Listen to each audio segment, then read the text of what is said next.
Welcome to Hope Living, one of 6 supportive housing residences proudly owned and operated by the Shepherds of Good Hope. My name is Deirdre Freiheit and I'm CEO of Shepherds, and we're very pleased to be partnering with the federal government and the City of Ottawa on the Rapid Housing Initiative, which allows us to undertake 2 new supportive housing projects this year.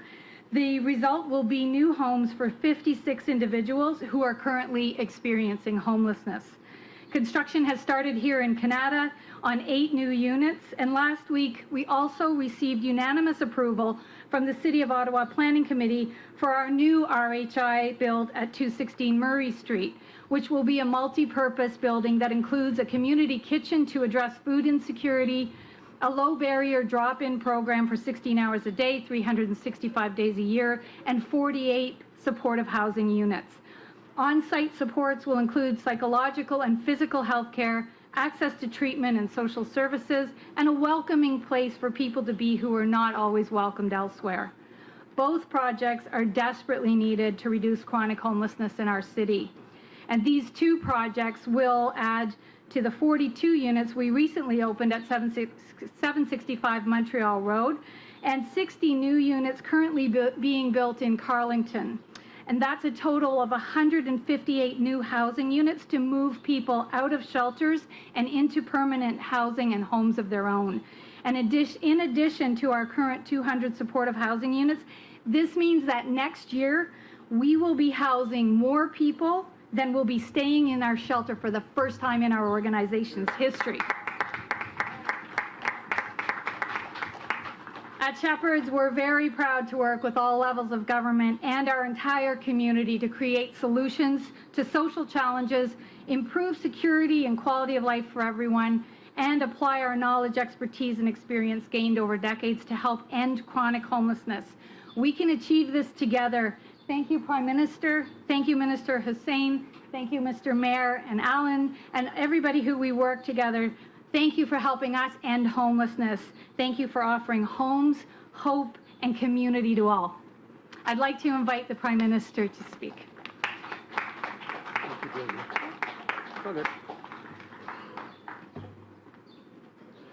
Hello, everyone. Bonjour à tous. Thank you, Deirdre, for that introduction and for everything you do for the community as President and CEO of the Shepherds of Good Hope. I'm looking forward to visiting the new units that are being built here in Canada that will allow you to help even more vulnerable people. It's great to be here with you, Minister Hussein and Mayor Watson, for this important announcement today. I'm glad Councillor Hubley can join us as well. This pandemic has laid bare gaps and inequalities in our society that we must continue to address. That includes the fact that far too many people do not have a roof over their head.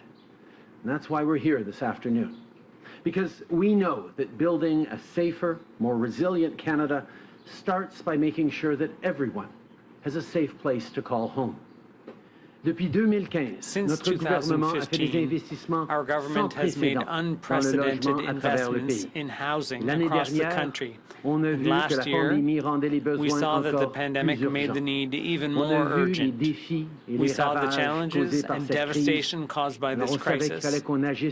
We had to act now, and we established the Rapid Housing Initiative. When we launched the Rapid Housing Initiative last year, we projected it would create up to 3,000 affordable housing units right across the country. Well, in March, we exceeded expectations. That number became over 4,700 new units. Well, today, we're reaching even higher.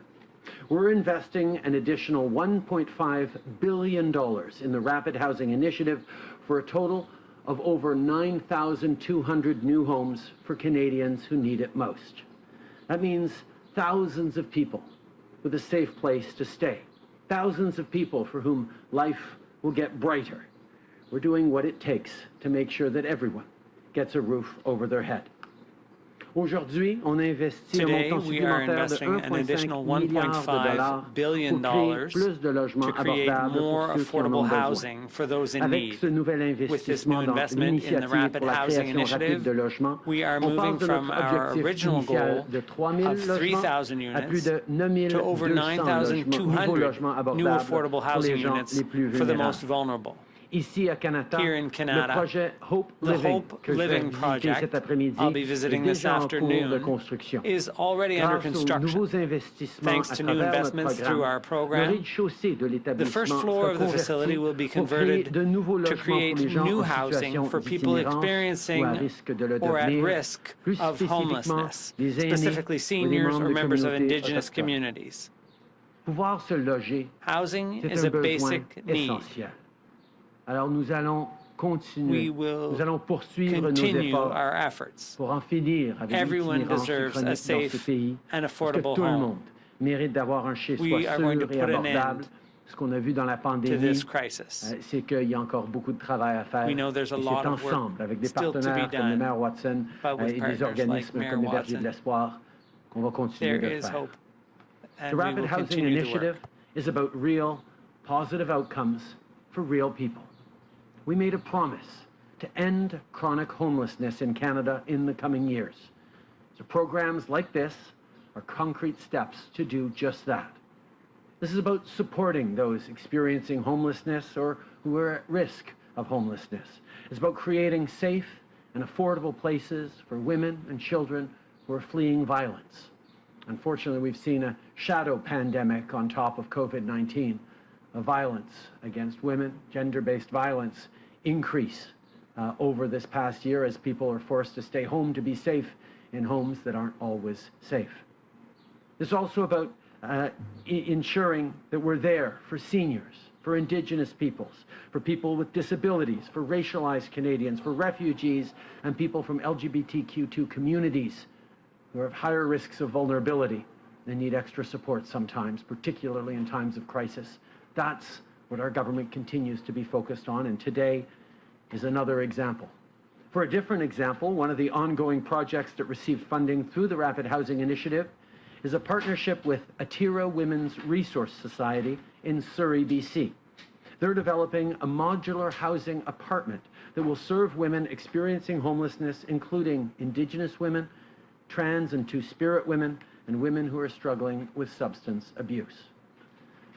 One of the most important transformative things that a government can do is invest in housing. My friend Adam Fawn often points out that housing isn't just a problem, it's also a solution. Because with a roof over their heads, people can live a better life. They can get a good job and support their family. It's good for our communities, it's good for our economy. It creates and supports good construction jobs, but mostly it creates opportunities for everyone. And it's part of our plan to create 1 million jobs to drive Canada's recovery. Rebâtir en mieux, c'est de faire en sorte que nos communautés soient plus en sécurité et que notre économie soit plus forte.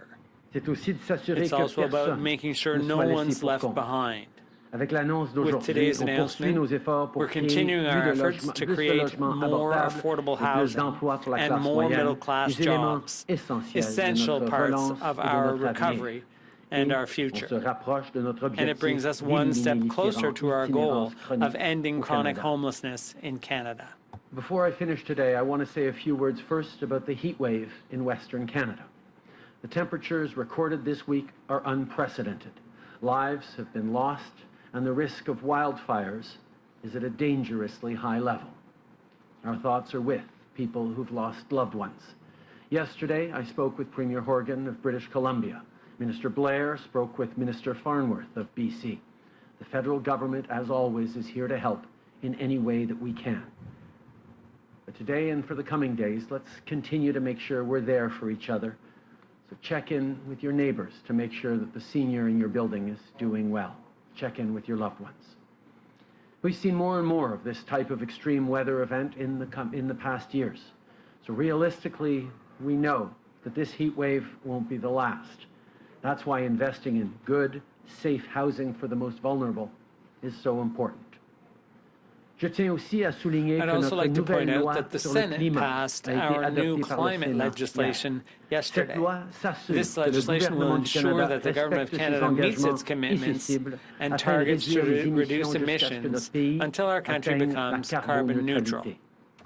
To help us reach net zero, yesterday our government announced that 100% of car and passenger truck sales will be required to be zero emission by 2035. This will mean less pollution and more innovation. We know that this is where countries around the world are already going. So as we already have with automakers in Ontario and elsewhere, we're going to continue to work with industry partners to position Canada as a global leader for electric vehicles and clean energy. Together, we will make our air and our economy cleaner for now and for future generations. On the eve of Canada Day, the horrific discoveries of hundreds of children at the sites of former residential schools in BC and in Saskatchewan have forced us to reflect on the historic and ongoing injustices that Indigenous peoples have faced. Our government continues to be there to acknowledge the truth so that we can chart a better path forward in the spirit of reconciliation. Today, I also want to talk about the arson and vandalism we're seeing across the country targeted at Catholic churches. This is not the way to go. The destruction of places of worship is unacceptable, and it must stop. We must work together to right past wrongs. Everyone has the role to play, not just institutions and organizations, but all Canadians, Indigenous and non-Indigenous, need to take tomorrow, yes, to celebrate the country that we are, but also to reflect on all the work we need to continue to do and understand with respect and compassion that some of our fellow Canadians don't feel like celebrating tomorrow. And we need to pledge to ourselves and to all Canadians that we will be part of working together to build a better future for generations to come. We will work together to right past wrongs. That's what we'll continue to do. Merci. Je suis maintenant très heureux de passer la parole au ministre Hussein. Ahmed. To turn the floor over to Minister Hussein. Thank you, Prime Minister. Merci, Monsieur le Premier Ministre. Thank you, Prime Minister. It's a pleasure to be here to join you for this important announcement. And I'd also like to acknowledge the presence of Mayor Watson, Deirdre, who I've met, and Councillor Hewley having us here. Thank you so much. It would be a huge understatement to say that the last 14 months has been challenging. But like the Prime Minister has mentioned, vaccination rates are rising. Canadians are pulling together in the fight against the COVID-19 pandemic, and we are seeing improvements at a record pace. With Budget 2021 announced just a few weeks ago, we have a clear roadmap on the road ahead to a strong, resilient, more equal, more inclusive recovery. Le logement abordable jouera un rôle clé dans cette reprise. Affordable housing will play a key role in that recovery. Nous savons que tout le monde mérite un chez-soi sûr et abordable. Mais beaucoup trop d'entre doivent faire un choix impossible entre payer leur loyer have to et make nourrir an leur impossible famille. choice But far too between many paying their Canadians rent are and forced feeding to their make the families. impossible choice between paying their rent and putting food on the table. Et la pandémie n'a fait que souligner et aggraver les problèmes de logement. And the pandemic has only highlighted existing housing challenges, and in some cases worsened those challenges. And the reality is that the people who are most at risk during this pandemic tend to also have the most severe housing needs in Canada. These are populations such as women and children fleeing domestic violence, vulnerable seniors, and racialized Canadians, including Indigenous peoples and other vulnerable groups. Ce que nous amène à la raison pour laquelle nous sommes ici aujourd'hui. And that is why we're really here today.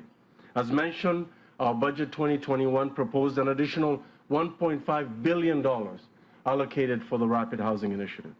Through the Major Cities stream, which will include a $500 million allocation, we will be providing funding directly to 30 cities right across the country to help them support vulnerable populations, including those who are homeless and those who are experiencing or at risk of experiencing homelessness.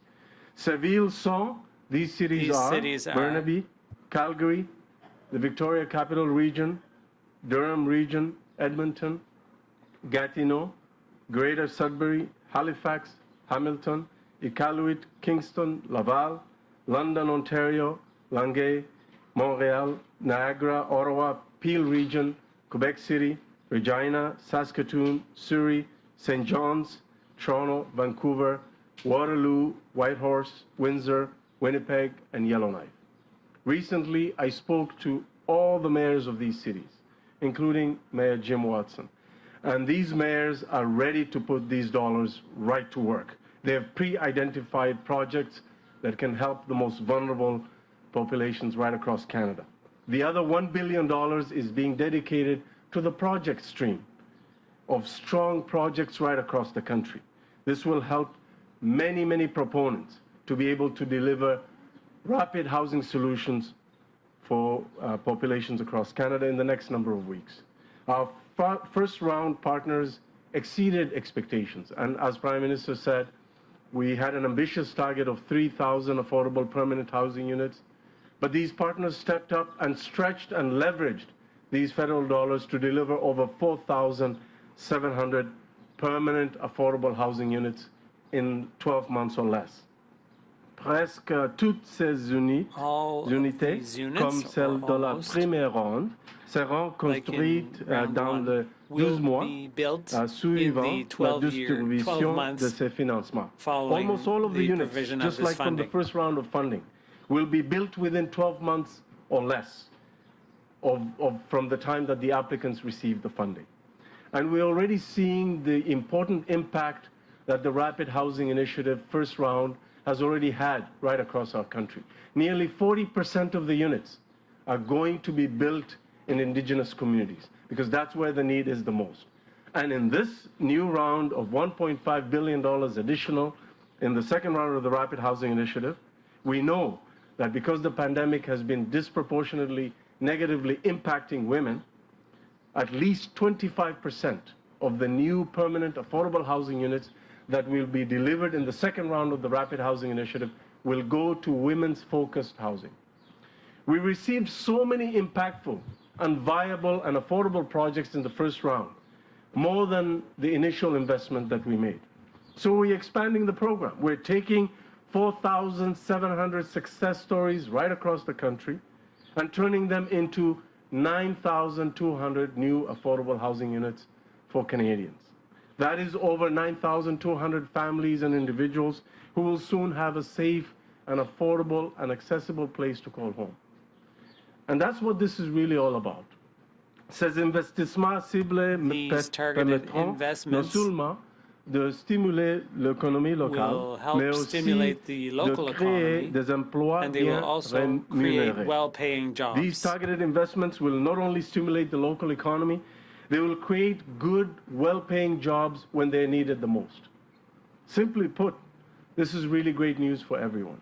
It's great news for workers, it's great news for families, it's great news for our communities, and as Prime Minister Justin Trudeau has just said, it's great news for our economy.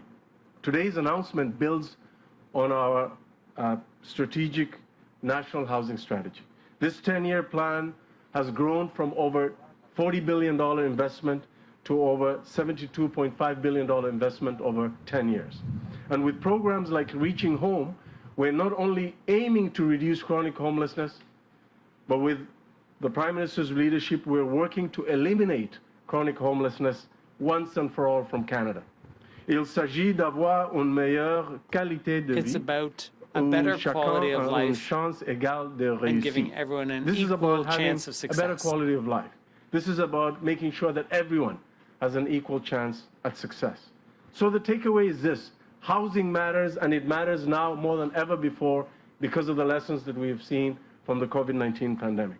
It matters now because as we all shelter in place to control the spread and prevent the spread of the COVID-19 pandemic. It matters for the well-being. The social and economic outcomes are better for Canadians when they have a safe and affordable place to call home. And it matters as we build back better. I always say that we cannot go back to normal as we rebuild. We have to build back better because normal was part of the problem. So as we rebuild, we have to make sure that we have an inclusive economic recovery. And that includes making sure that we continue our record investments in affordable housing, and Rapid Housing 2.0 will certainly get us there. I would now like to turn it over to Mayor Watson. Mayor Jim Watson has been a strong champion for affordable housing. And I always say that the National Housing Strategy, we are not able to not only meet our targets or even exceed them without the strong partnerships across the country, including partnerships with our municipal partners, exemplified here by Mayor Watson and Councillor Hughley. So thank you so much, Mayor Watson, for being here, and I'll turn it over to you. Thank you very, very much, Minister and Prime Minister and Deidre and my colleague and friend, Councillor Alan Hughley, the residents of this wonderful community. We miss seeing you because, of course, last year we had to cancel the Canada Santa Claus parade that just traveled right outside here, and we always had a great turnout from your building to cheer on Santa Claus. And to our skilled trades workers who are here, thank you very much, and we wish you nothing but a successful and safe build as we expand affordable housing opportunities for all.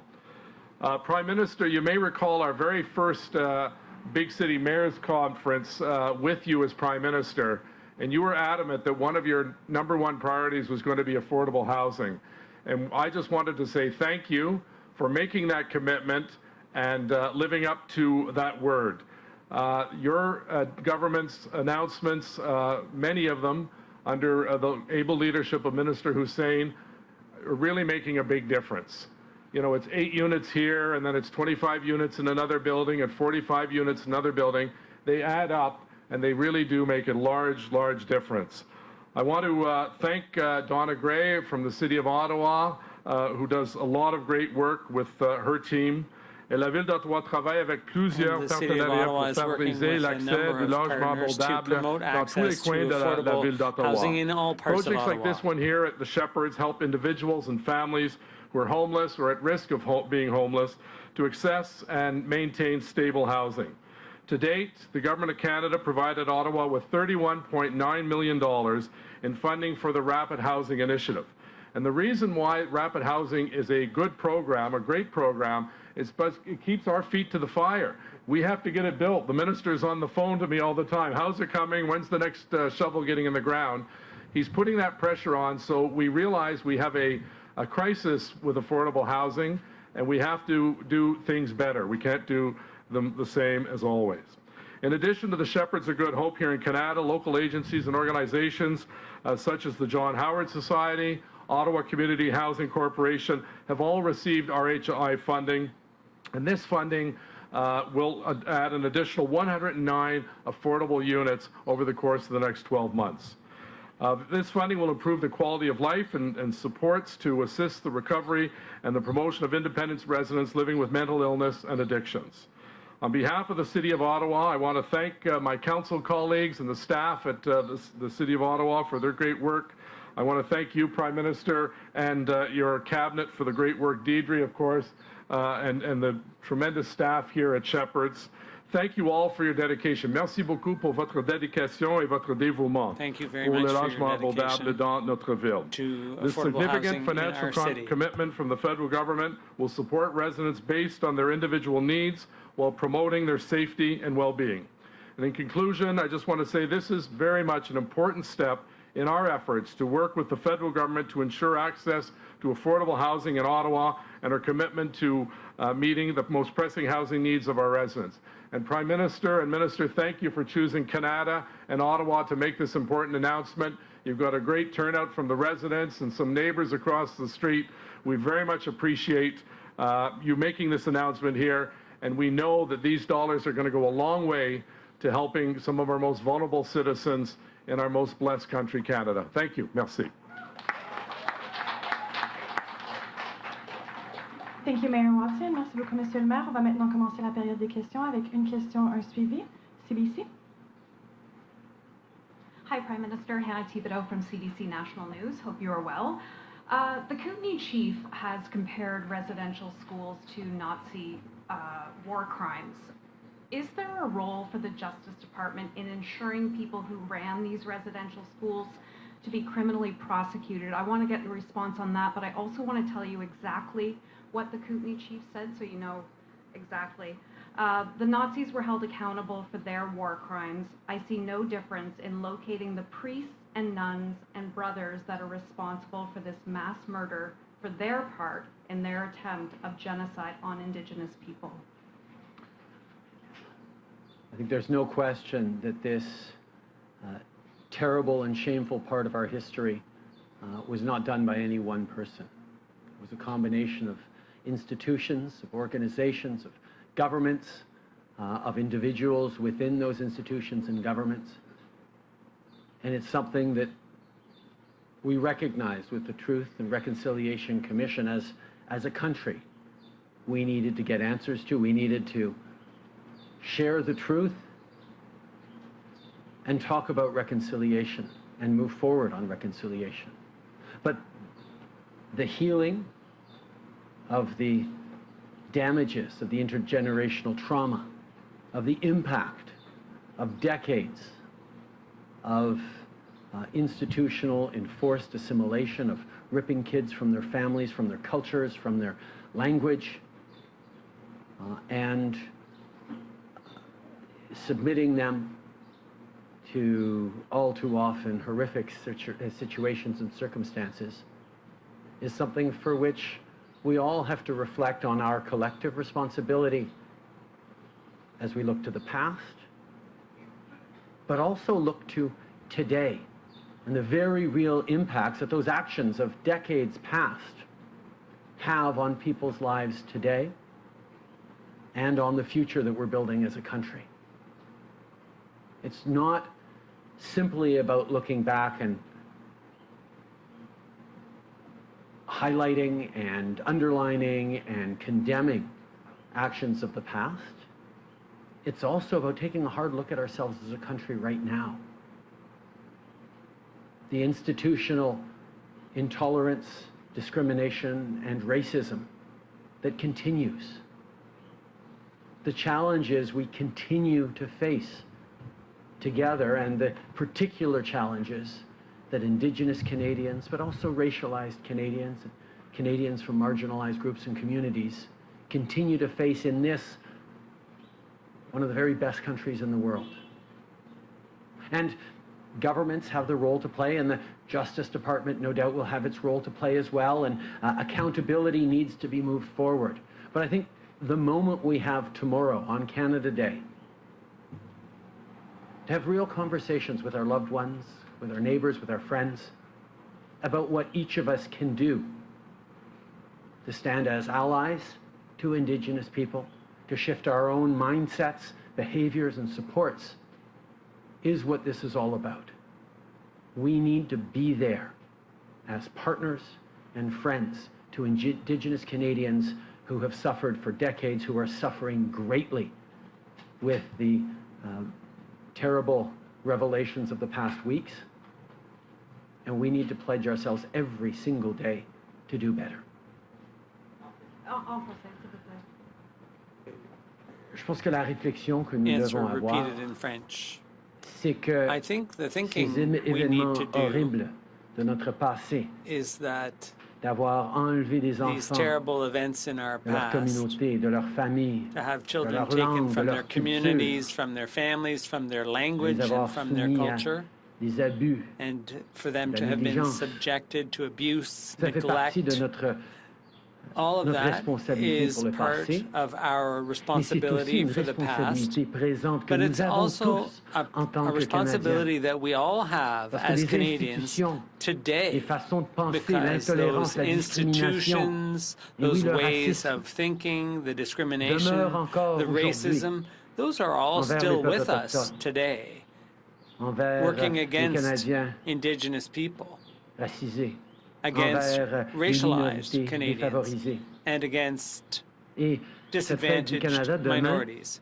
ça va être extrêmement important d'avoir des Today, réflexions tomorrow ensemble is Canada sur les Day, and that's responsabilités an que nous opportunity avons for tous. all of us Oui, to les reflect on our institutions, les shared organismes, responsibilities. Yes, le there are département de la justice institutions aussi. and organizations. On a des réflexions à avoir là-dessus et de there's voir the comment Department of on peut Justice. assurer des conséquences. All those Oui, mais organizations will have to surtout, do some thinking about the des actions consequences, concrètes qui yes, vont mettre but fin also about à what ces traumatismes concrete action intergénérationnels can be qui vont aider les taken gens to à put an passer end au-delà to de this cette situation, réalité. to Et help oui, people get cette annonce beyond d'aujourd'hui the qu'on est en train de past. faire à travers le pays pour améliorer And what we're l'accès au doing, what logement we're pour les announcing personnes today, vulnérables, we're talking about ça fait partie de better la access to solution. affordable housing. That's Mais c'est part pas of the juste aux solution. institutions et au But it's gouvernement not just for d'agir, c'est aussi aux institutions and Canadiens. governments to Aux act. individus. It's also for Dans les conversations que individual les gens vont avoir, comme Canadians. moi je suis en train d'avoir avec mes enfants. Mon fils People David need to m'a have the demandé aujourd'hui, kinds est-ce of qu'on annule la conversations fête that du Canada I'm having demain à with my cause children des écoles right now. résidentielles? Are we better off canceling C'est des Canada conversations que Day nous because devons of avoir our history of residential pour schools? comprendre la peine, Those la are douleur. discussions we all need to have C'est le moment de in order to respecter process the cette pain douleur and the des suffering autres qui va and to faire respect partie, the pain oui, and de nos suffering célébrations of others. Yes, that qu'on will va be avoir a demain, part qui seront of our différentes, celebrations tomorrow. It's going to be different C'est un this moment de year. réflexion. This is a De time réflexion sur tout for le chemin qu'on a reflection, parcouru, mais aussi sur tout le chemin not qu'on only nous reste à about parcourir. the path we've traveled together so far, but what remains to be traveled together. As well, in English? I think one of the things that is going to be a characteristic of this Canada Day is a lot of conversations that people are going to be having with their friends, with their colleagues, with their loved ones, and with their kids. I got a text this morning from Xavier. I'm just coming out of quarantine. I haven't seen them yet in 2 weeks, so you'll forgive me for being a little bit shaky, and I'm so eager to see them. But Zav asked me if we were going to cancel Canada Day because of the residential schools. And I told him it's going to be a day where, yes, we will celebrate the great things about this country, but we will mostly reflect on the work that we all have to do as individuals and as institutions to be better, to be more like the country we like to imagine we are. As we celebrate, whether it's Stanley Cup victories, fingers crossed, or Olympic gold medal victories, or Canada Days, or other events that make us proud to be Canadians, we have to know. And not everyone is going to be celebrating tomorrow, and understanding their pain and their anger, and reflecting on that and thinking about how each of us can commit ourselves, not just by voting for a government that's willing to do it, but each of us in our daily lives can say, this is part of my problem too, my responsibility too, as a Canadian, to think about how I can bend this curve towards justice, towards reconciliation. That's what this Canada Day, I think, will be about for a lot of families. It's certainly what it's going to be about for my family. Thank you for repeating that, sir. Indigenous leaders, as you well know, are planning a trip to the Vatican in December to try to convince the Pope to come on Canadian ground and apologize. How meaningful would that apology be if there is no further action from the Church? I think the Catholic Church is in the midst of serious reflections on how it needs to move forward, how it needs to respond to not just the Indigenous people who have questions and reflections, but for Indigenous Catholics and indeed non-Indigenous Catholics across the country, like me, who are wondering and hoping that our church is going to step up and recognize its role, its responsibility, and its continued need to do more. That's what people are expecting. I think it is a good piece of news that there are going to be meetings with Indigenous leaders with His Holiness. There have been meetings in the past with popes. I really hope that this time it will lead towards the Pope coming onto Canadian soil and apologizing directly for the responsibility that the Catholic Church shares in this part of our history. Je pense que évidemment c'est une bonne chose. Clearly, I think this is a good thing for the Catholic Church and the Pope to meet with survivors, Indigenous survivors. There have been meetings in the past, and there will likely be others in the future, but it would be good for the Pope to come to Canada to apologize directly to Indigenous peoples for the Church's mistakes of the past and to take responsibility and offer healing and support as necessary. You talked about the hubs earlier, but that's not my first question. I'd like to come back to your legislative record. You talked about the climate legislation, but there are two other bills, the one to ban conversion therapy, which was not passed by the Senate. So I'd like to know whether you asked the Senate to Effectivement, on a pu passer des projets de loi importants, mais les deux projets de loi qui restent au Sénat get some important bills through, but the two remaining bills in the Senate, the one to ban conversion therapy for young LGBTQ Canadians, and the other bill to ensure that Canadian artists and creators are supported by the web giants, the digital producers. Those two bills didn't get through. And I don't think it's a coincidence. Those are the two bills that the Conservative Party was fiercely opposed to. À la Chambre des communes à cause des they slowed those bills down in the House of Commons. Il faut avoir des débats et des questions. And of course, you have to make time for debate and questions in the House, but it was clear that the Conservatives did not want to see those two bills move ahead. We are in discussion with the Senate leadership, and we do hope that they will be able to continue their work and accelerate the process for those two bills, because young people in the LGBTQ community need protection against this barbaric practice, which is conversion therapy, and also because in a digital age, when people consume content increasingly over the internet and not just by radio or via radio or TV, we need to put in place an approach similar to what we formerly had for TV and radio to protect content made by Canadian creators. Just a point of clarification. You talked about discussions with the Senate. Has there been any commitment made on their side? And are you going to commit not to call an election until those bills get through? Answer. I think we're going to keep working with the Senate leadership to try to bring home how important those bills are to Canadians. But at the same time, we're going to continue our work delivering on assistance to Canadians for the economic recovery. We want to serve Canadians as best we can, and that will continue. Prime Minister, you said in the past that the opposition was being obstructive on those two bills in particular, but the House of Commons has passed all your priority legislation. It's now in recess for the summer. There's no way your government will fall until at least September 23rd, when it's scheduled to come back. Do you commit to not calling an election, to not going to the Governor General when there is a Governor General permanently, until after that date? I think, as we've said many times, we're in a minority parliament right now, and that means working together. And quite frankly, there are many things that over the past 2 years we've seen addressed in a collaborative way by different parties in the House. But there's also situations that have been blocked in unfortunate ways. As always, we will continue to work hard every day for Canadians, continue to listen to Canadians, continue to talk about what we need to do all together to build back better and recover our economy, and that's what I'm going to stay focused on. An election won't change the makeup of the Senate that's blocking those two pieces of legislation that you noted in French. Make the case for why you need a new mandate. Why would you go to the people, call an election before Parliament resumes again?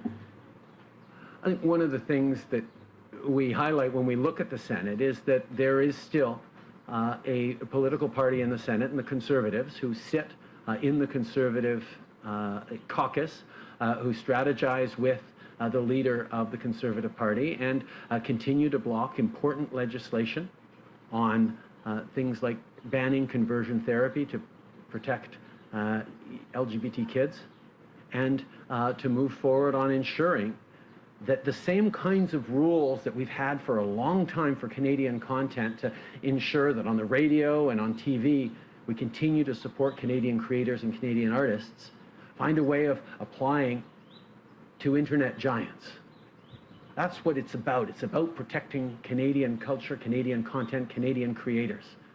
And again, unfortunately, the Conservatives, including members of the Conservative Party in the Senate, continue to show concerns about these legislations and oppose these legislative changes, but we're going to continue to work to keep supporting Canadian artists, to keep supporting the LGBT community in this country. Bonjour, Monsieur Trudeau, Christian Noël de Radio-Canada. Qu'est-ce qui a été bloqué et parti parce que finalement vos projets de loi was blocked because ultimately your bills got through the House and got stuck in the Senate? How can you blame the opposition when you're the one that didn't get the bills moved through faster? Answer. Well, what you're pointing out is that we were able to move forward with a number of elements on our agenda, but when it came to banning conversion therapy, and when we looked at the games and the filibustering and the obstruction coming from the Conservative Party, same thing for the bill about digital content, we didn't see much movement towards the end of the session, and the Conservatives knew full well that they were going to be able to squelch those bills in the Senate. So that's why we'll continue to work with the leadership in the Senate to see if there isn't a way to move forward these protections for LGBT youth and Canadian producers in a digital age.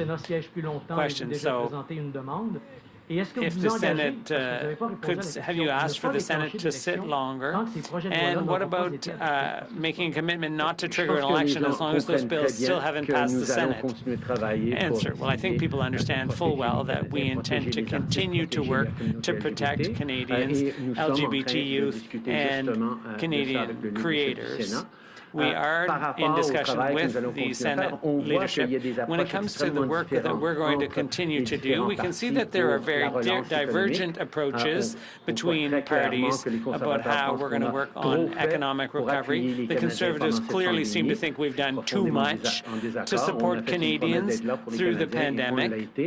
And there are very divergent views on the recovery as well. But we're going to take the time this summer to consult Canadians, to keep doing the work we're doing, and we will always put the interests and our ability to serve Canadians well at the forefront of our decision-making. You said that there may be a role for the Justice Department to play in potential criminal prosecutions of folks involved in the residential school system, nuns, priests, potentially. I'm wondering if the Justice Department has started to look into this possibility, and what, maybe you could expand on what role they might play. In this country, we have a strong separation between processes in the Justice Department and politicians' desires, so I'll have you ask those questions of the Attorney General in his office. I'm also wondering that the EU has placed Canadians on its safe list for non-essential travel. Isn't it time that Canada announced its plan for allowing non-essential international travelers here? We have announced that we are moving forward in a responsible and staged way on starting up travel again for fully vaccinated travelers. We're starting on July 5th with fully vaccinated Canadians and others who currently have the right to come into Canada, to be able to do so without having to do the government-approved accommodation or even the 2-week quarantine. Once we've done that, we're going to watch carefully both the volumes increase at our airports and the safety of Canadians and the caseload around COVID-19, and we will take next steps, which we've already said will involve opening up to more travelers from around the world. But every step of the way, we're going to stay focused on doing this in a safe and responsible way. You can understand the impatience of various businesses and industries that want to see more tourists come, but as I've said, we will be there to continue to support industries and Canadians who are suffering because of this pandemic, as we have from the very beginning. But we are not going to compromise the safety of Canadians as we move forward in a responsible way. David Aiken, Global News. Good afternoon, Prime Minister. Good to see you out of all cleaned up and out of quarantine there. A question about Minister Sajjan and the armed forces. First of all, your deputy, Minister Freeland, this morning said she was, quote, surprised and disappointed by the decision made by the Acting Chief of Defence Staff to keep Vice Admiral Baines in his role of the Commander of the Navy. I wonder what you think about that decision. I think, first of all, we need to remember that every decision that we take, that is taken around the armed forces, needs to place survivors and women and men who serve at the very center of all those decisions. The senior leadership of the armed forces, it's not an exaggeration to say, has lost a significant amount of the trust, not just of Canadians, but of people who've served in the armed forces. And I understand the decision around the Commander of the Navy was taken by the Chief of Defence Staff and within the proper chain of command. But I also know that not just the Deputy Prime Minister, but many women and people I've talked to are disappointed that this further demonstrates the work that the military and the military's leadership needs to do to regain the trust of Canadians, because there is such a deep need for real and substantive culture change and change in actions and attitudes in the military that Canadians are watching very, very carefully every decision they make. And as I mentioned, I think we have to come back to Minister Sajjan. It's pretty clear that the generals just don't have any respect for him. It may or may not be his fault, but there's clearly, they're just doing really whatever they want. And then we find out Minister Sajjan had to relieve an aide of his duties who had a history of sexual misconduct. I guess the question a lot of Canadians have is, like, how many lives does Minister Sajjan have in your cabinet? It really looks like it's time for the good of the forces to put somebody else in charge. I will remind you, David, that this was a decision taken by the Acting Chief of Defence Staff and not by the Minister or politicians. And Minister Sajjan, through his service as a police officer and as a member of the armed forces, has stood against the old boys network every step of the way and has had regular challenges with them throughout his career. And as minister, continues to be dedicated to fighting discrimination and intolerance and a culture of toxicity that continues to tolerate misogyny in the military. Minister Sajjan continues to be the person that I turn to work very hard on transforming the culture of the military. Merci beaucoup, c'est ce qui m'a fait la conférence de presse d'aujourd'hui. Merci tout le monde.